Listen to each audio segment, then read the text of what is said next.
Shalom keluarga damai yang terkasih. Kembali kita akan merenungkan sebagian dari firman Tuhan pagi ini. Untuk itu mari kita menundukkan diri di dalam doa. Allah Bapa yang penuh kasih, terima kasih kalau tiap-tiap hari kami boleh disegarkan dengan pernyataan kasih Tuhan melalui firman yang kami baca. Biarlah pagi ini kami dikuatkan kembali, ditegur, dan diingatkan untuk bersandar pada pimpinan Tuhan.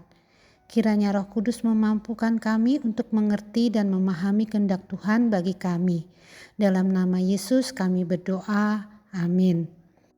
Bacaan firman Tuhan pagi ini diambil dari Hakim-Hakim 4 ayat 4 sampai dengan 9, kemudian dilanjutkan ayat 12 sampai dengan 24. Demikianlah firman Tuhan.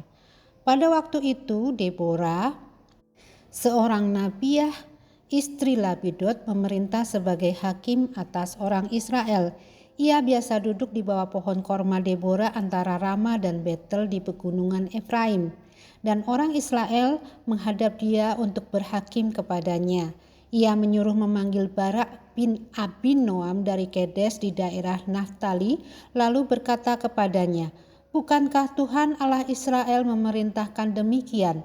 Majulah, bergeraklah menuju Gunung Tabor dengan membawa 10.000 orang Bani Naftali dan Bani Zebulon bersama-sama dengan engkau. Dan aku akan menggerakkan Sisera, panglima tentara Yabin dengan kereta-keretanya dan pasukan-pasukannya menuju engkau ke sungai Kison.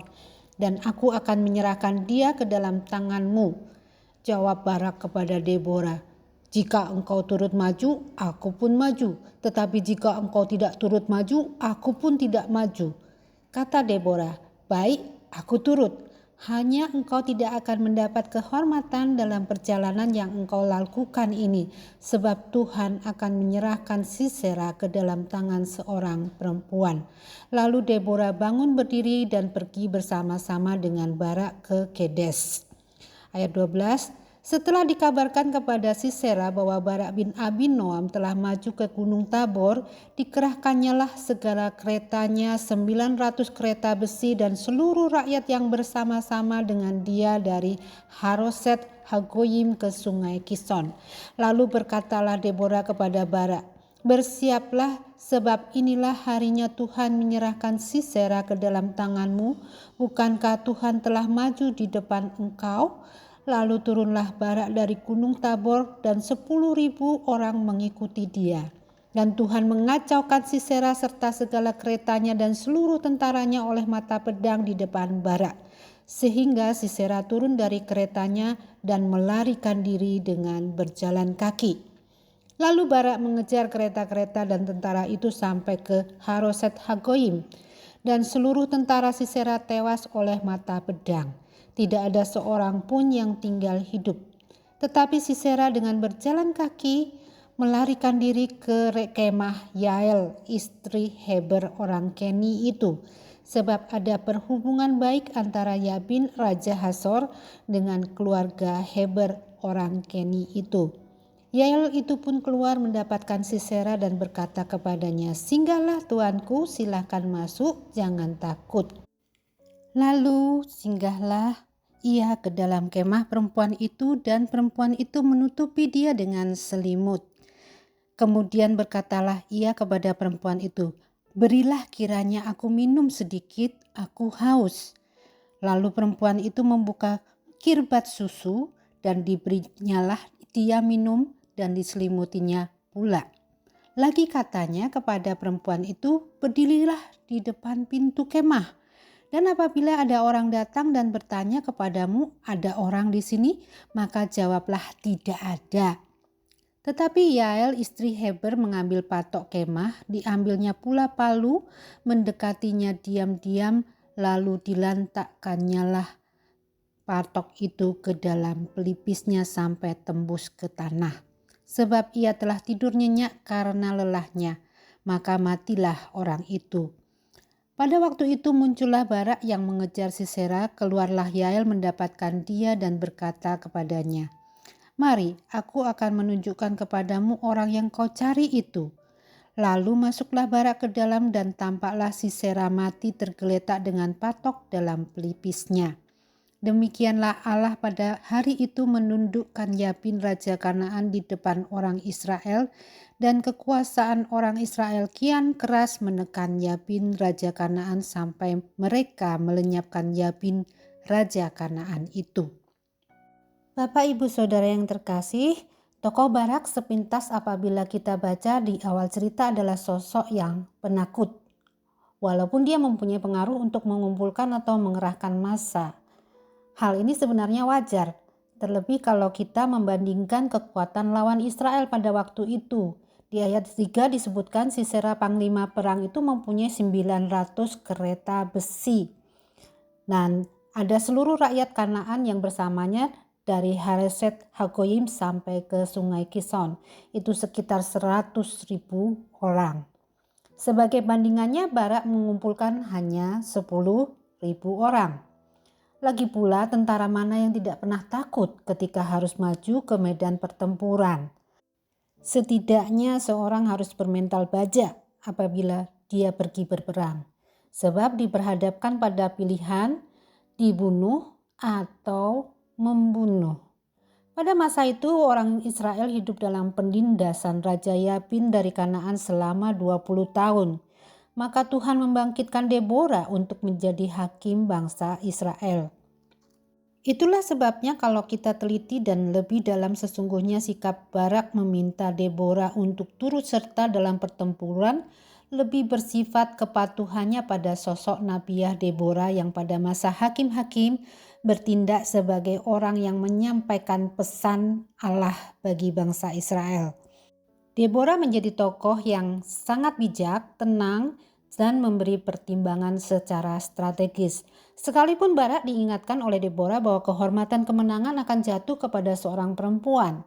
Baginya itu tidak masalah, dan Barak tetap bersedia mengumpulkan dan memimpin pasukan Israel maju berperang. Barak sama sekali tidak menganggap Deborah sebagai saingan. Kalau kita lihat di sini, Deborah tidak maju berperang, tetapi Barak yang berperang. Barak tetap percaya dan memohon Deborah untuk ikut mensupport dia dan menemaninya. Kehadiran Deborah seperti perkenanan Allah dan kehadiran Allah bagi Barak. Dalam kondisi ini memang tidak ideal dia dipimpin oleh seorang wanita. Barak menunjukkan kesetiaan dan keberaniannya yang timbul kemudian adalah bagi kemuliaan Allah dan bagi kejayaan Israel. Barak memikirkan sesuatu yang lebih besar daripada sekedar pujian bagi dirinya sendiri. Barak mengharapkan kehadiran dan penyertaan Allah seperti yang disampaikan oleh Deborah kepadanya. Sehingga pada akhirnya dia dapat maju berperang dengan penuh keyakinan dan keberanian, dan Allah memberikan kemenangan bagi bangsa Israel dalam pertempuran di Sungai Kison. Pada akhirnya Sisera memang mati di tangan seorang perempuan bernama Yael. Pada nyanyian Deborah di pasal 5 ayat yang ke-24, wanita inilah yang dipuji-puji sebagai perempuan yang diberkati. Bapak Ibu Saudara terkasih, desain Allah dalam kehidupan bangsa Israel ini adalah gambaran yang nyata dari kehidupan kita. Sepertinya Tuhan melatih bangsa itu untuk mengalami peperangan yang terus-menerus, seperti halnya kita saat ini yang berperang melawan keinginan daging, godaan dunia, dan si jahat. Jadi seperti bangsa Israel yang tidak dibiarkan tinggal dalam comfort zone, nyaman, terlena, dan pasif, demikian pula hendaknya kita melihat tantangan kehidupan di hadapan kita sebagai suatu cara Allah untuk kita tetap siaga, terlatih, dan berjaga-jaga. Bapak Ibu Saudara yang terkasih, bukankah pola ketidaknyamanan itu yang menyebabkan kita mendekat dan berseru kepada Tuhan? Sehingga justru dengan masalah-masalah itulah kita diasah dan dilatih untuk peka memohon pimpinan Tuhan dalam hidup kita. Seperti Barak yang bersedia menyerahkan diri untuk berperang, tetapi dengan sungguh hati mengharapkan penyertaan Tuhan, hendaknya kita juga tetap menjalankan porsi kita dalam pertempuran, serta menyerahkan diri sepenuhnya pada pimpinan Tuhan dalam peperangan rohani kita. Pada akhirnya, Barak ditulis di dalam Ibrani pasal 11 ayat ke-32 sebagai pahlawan iman. Jadi ketika saya melihat lagi Barak meminta Deborah untuk ikut bersama adalah suatu pengakuan iman bahwa dia tidak sanggup berjalan sendiri tanpa penyertaan Tuhan. Mengakui kesanggupan Allah adalah satu-satunya yang dapat diandalkan untuk menghadapi peperangan karena dia merasa tidak sanggup.